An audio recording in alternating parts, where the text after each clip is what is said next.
여러분의 집에 이게 있다면 여러분은 이미 반은 식물 베테랑 또는 율마의 신이 될 수 있습니다. 안녕하세요, 아띠입니다. 이번 영상은요, 제가 전부터 식물 입문자나 초보자에게 말씀드리고 싶었던 이야기를 좀 하고자 해요.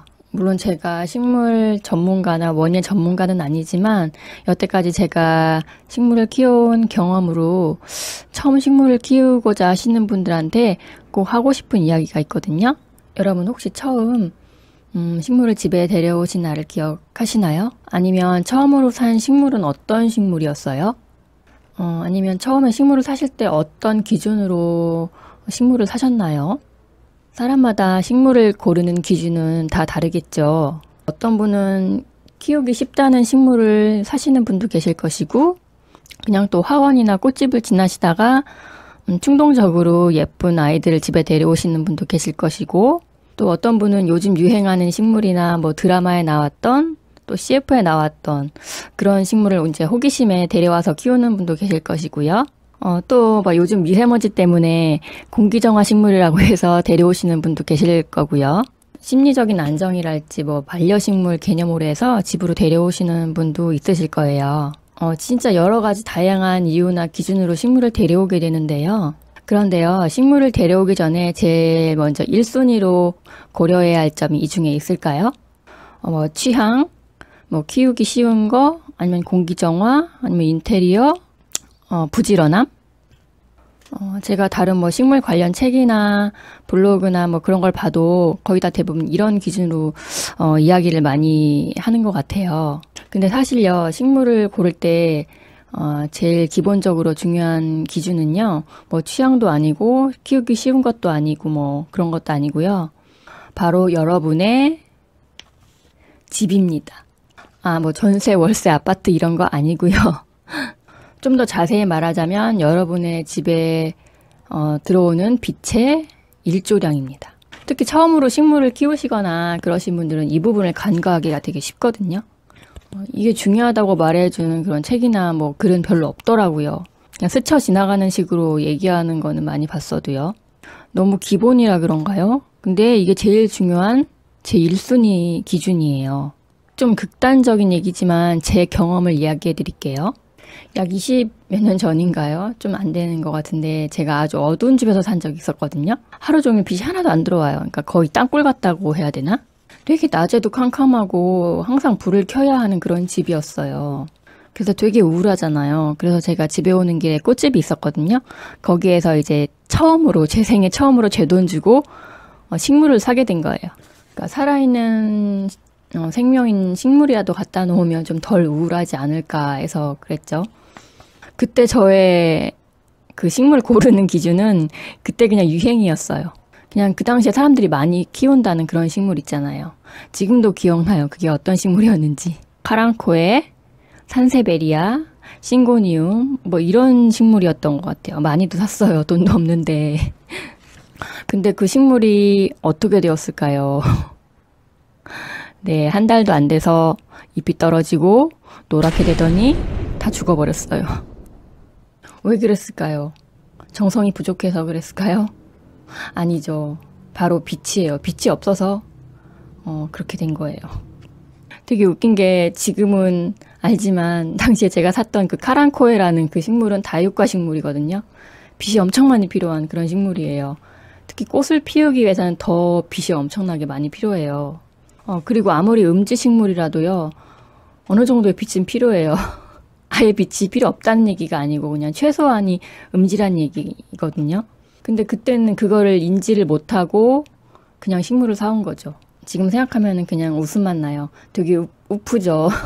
좀 극단적인 얘기긴 하지만 그만큼 빛이 중요하다는 얘기거든요. 식물을 키우려면 3가지가 필요해요. 아시죠? 빛, 물, 토양. 먼저 물. 물이 없는 집 없잖아요. 수돗물 다 나오잖아요. 그죠? 그리고 토양. 토양? 그냥 가게 가면 몇천 원이면 살 수 있어요. 하지만 빛은 몇천 원에 살 수가 없어요. 현실적으로 집에서 식물을 키우려면 빛이 필요한데 그 빛은 우리 현실적으로 그 빛을 사려면 빚이 필요해요. 무슨 얘기인지 아시죠? 그것도 아주 많이.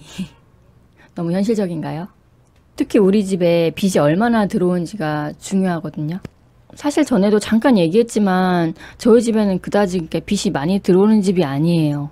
보시면 앞에 아파트가 있고요. 또 옆에 또 아파트가 있어요. 3면 중에 2면이 가려져 있는 거예요. 제가 식물을 좋아하는 사람으로서 제일 부러운 집이 이제 주택이고요. 앞에 아무것도 없는 그런 아파트. 만약에 여러분의 집이 그런 집이시라면은 정말 식물 선택에 제한이 없어요. 폭이 엄청 넓죠. 아니, 그냥 제한이 아예 없어요. 그런 집은. 그런 분들은 그냥 아무 식물이나 사오셔도 돼요. 기준 없어요. 그냥. 무슨 뜻인지 아시겠죠? 하지만 저희 집처럼 이제 일조량의 제한이 있는 집은 키울 수 있는 식물의 범위가 이제 줄어들게 되는 거죠. 제가 전에 농담으로 이런 말을 한 적이 있어요. 저희 집에는 꽃이 없다고, 이제 제가 꽃이라서 안 키운다 이런 식으로 농담으로 얘기했는데, 그게 왜 그렇게 얘기했냐면 사실 저도 꽃을 키우고 싶어요. 근데 일조량의 한계가 있기 때문에 꽃을 키울 수가 없어요. 키워봤는데 잘 피지도 않고 이제 막 길어지는 거 알죠? 일조량이 적으면 식물이 이게 웃자라면서 길게 늘어지게 되거든요. 그래서 꽃을 못 키우는 거죠. 물론 일조량이 적어도 꽃을 피우는 건 있지만 대부분의 화려하게 꽃을 피우는 것들은 많은 일조량을 필요한다는 거 다 아실 거예요. 요즘 그렇죠. 키우기 쉽다는 식물 중에 다육식물이라고 있잖아요. 그것도 빛이 없으면 아무 소용 없거든요. 계속 웃자라는 거죠. 그런 다육이들도. 저희 집도 다육이가 있는데 다 웃자라고 있어요, 지금. 햇빛이 모자라서. 그러니까 식물을 데려오실 때는 키우기 쉬운 식물 그런 것도 중요하지만 먼저 우리 집의 빛, 일조량을 제일 먼저 이제 생각하시고 데려오시는 게 좋을 것 같습니다. 솔직히 저희 집 율마도 그렇게 예쁘고 건강한 편은 아닌 것 같아요. 색깔도 보시면은 잡지에 나오거나 인테리어 그런 잡지에 나오는 그런 아주 예쁜 연두색은 아니에요. 이유는 바로 빛 때문에 그런 거거든요. 율마는요, 빛을 좋아하고 특히 직광을 좋아합니다. 근데 저희 집에 이제 일조량의 한계가 있다 보니 그렇게 예쁜 색깔은 아니에요. 어떻게 보면은 최소한의 빛으로 율마를 키운다고 생각하시면 될까요? 그러니까 최소 3시간 정도의 직광은 들어와야지 율마를 키우실 수 있다는 게 저의 이제 경험이자 생각입니다. 율마에게는요, 결론이 이제 율마로 끝나는데 율마에게는 빛이 영양제고 밥이에요. 그러니까 여러분의 집이 충분한 빛이 들어온다면 이미 여러분은 식물 베테랑이고 율마의 신이 될 수 있다는 게 저의 생각이에요. 나머지는 조금만 노력하시면 되는 거예요. 아시겠죠? 오늘 방송은 여기까지고요. 오늘 영상이 좀 도움이 어떻게 되셨는지 모르겠어요. 지금까지 좋아서 하는 방송 또 망튜버 아띠였고요. 그럼 다음 영상에서 또 다시 만나요. 감사합니다. 안녕.